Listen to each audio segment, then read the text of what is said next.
If there's one thing that YouTubers love more than subscribers and likes, it's passive investment funds. Funds that try and track an index rather than try to beat the market, which is what active investment funds try to do.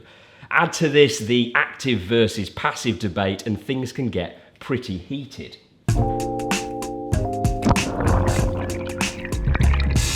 Add to this the thousands of videos that mention the Vanguard platform in one shape or another, and then you really get the YouTube juices flowing. Now, you know me, I like to stick my beak in where it's not welcome. Just ask the FIRE community. So what if I told you that this video is not only about passive investment funds, but it's about why Vanguard's own active funds might surprise you all.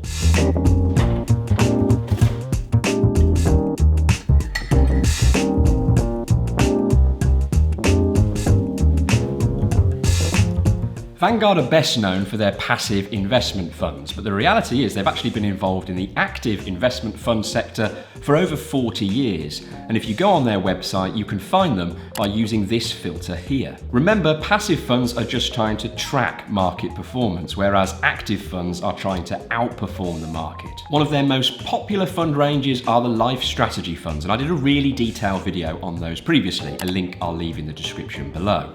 And these utilise the passive investment funds that Vanguard offer. The beauty of these LifeStrategy funds is that by holding just one fund, you get a huge multi-asset, fully diversified portfolio, by which I mean a large mix of different stocks and bonds and a whole lot of them, in order to spread your risk. Now, a bit like 12-year-old me rummaging through my parents' wardrobe trying to find out what my Christmas present was, it was a Nintendo 64 with GoldenEye, in case you're interested.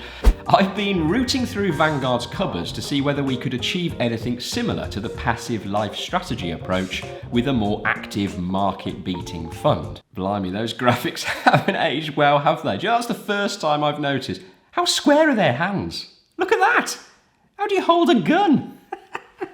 Now, the closest thing, in my opinion, that gives you a one-fund, multi-asset, diversified portfolio that is active instead of passive on the Vanguard platform is this, the Global Balanced Fund, which is managed by the Wellington Management Company. Although I must be clear, this is not financial advice, and if you need financial advice, you should go and seek out some personal to your circumstances.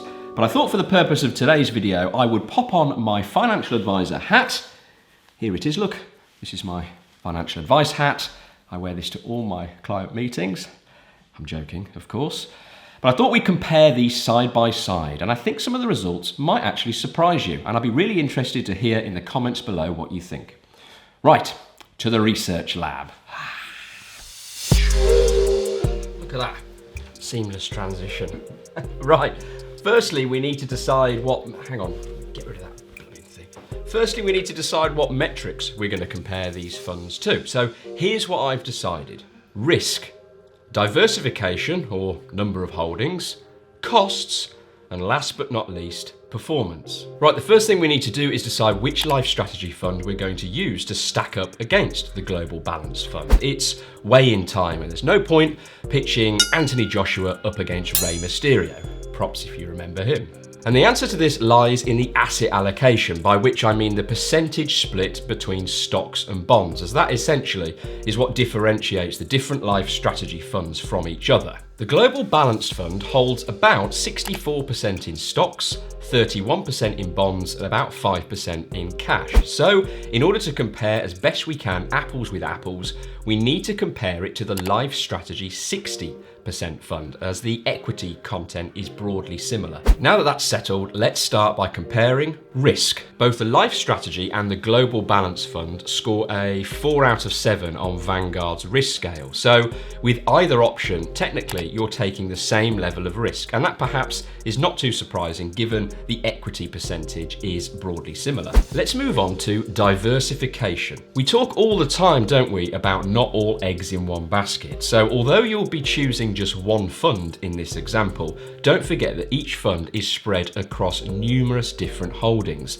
The LifeStrategy funds can hold up to 20,000 different holdings, whereas the Global Balance Fund holds around 575. Now, although these numbers are terrifically different, and if you agree that diversification is a good strategy, then the LifeStrategy would seriously win this round. However, 575 holdings is still a lot of holdings in the Global Balanced Fund.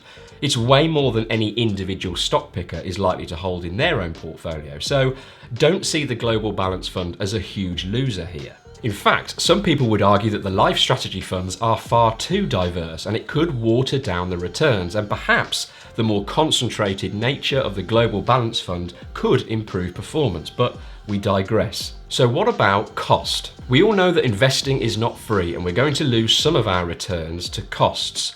If you hold either of these funds on the Vanguard platform, you're already going to be paying 0.15% to Vanguard for the privilege. If you go with the LifeStrategy option, you'll be paying an additional 0.22%, which brings your total costs up to 0.37%, or £3.70 for every £1,000 invested. If you go for the Global Balance Fund, you'd be paying an additional 0.48%, which brings your total cost to 0.63% a year, or about £6.30 for every £1,000 invested. So the active option is actually going to cost you nearly twice as much, which may sound bad, but the reality is they are both cheap. It's just that the LifeStrategy funds are super cheap. We're still shopping in Aldi here, we're just in different ranges.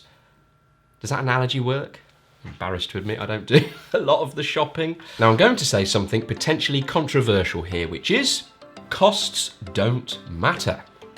Well, sort of.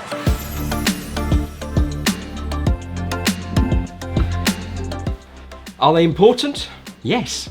But what's actually important is the net return to you as the investor. If I offered you two investment choices and one was ludicrously expensive at 5% a year in fees, and option two was really cheap at 0.5% a year in fees, on that information alone, which one to choose would be a no-brainer, right? But if the really expensive investment actually delivered a gross return of 15%, so net 10% to you as the investor, and the cheap option only managed a 5% return, so a net 4.5% return to you as the investor, then you'd have made the wrong choice. So with that, let's take a look at the performance. The 5-year cumulative performance of the LifeStrategy 60 fund is 45.90%. So £10,000 invested 5 years ago would be worth £14,590 today. The 5-year cumulative performance of the Global Balance Fund is actually a little bit better at 50.30%. So £10,000 invested in that fund 5 years ago would be returning £15,030. So if you'd invested £10,000, say 5 years ago, you'd have actually been better off with the actively managed Global Balance Fund by about 440 quid. So it's tight, right? Now the purpose of this video is not really for me to speculate on what's driven that outperformance of the Global Balance Fund, although the thing that sticks out like a sore thumb is the geography of the equity content being vastly different between the two funds. In the LifeStrategy 60 fund, there is about a weighting of 15% to US stocks, whereas in the Global Balance Fund, that's closer to 62%. And given the strong performance of the US market over recent years, that'll make a difference. To prove this, if you look at the passive fund, the S&P 500 UCITS ETF, or VUSA to its friend, that has returned over the last 5 years cumulative performance nearly 125%. £10,000 in here 5 years ago would be worth £22,499. So what's the takeaway from this exercise? Well, the first thing is that the LifeStrategy funds, again, I think prove they are a great option. But takeaway number 2 for me is don't be blindly convinced that active investing is a con. I mean, look at this example. The active option actually outperformed the passive. Research with an open mind. In my opinion, there are merits to both strategies, so why limit yourself to one? Anyway, I better go and do some real work. Where's my financial advice hat? Here it is. There we go. Nope, still looks stupid. See you next week.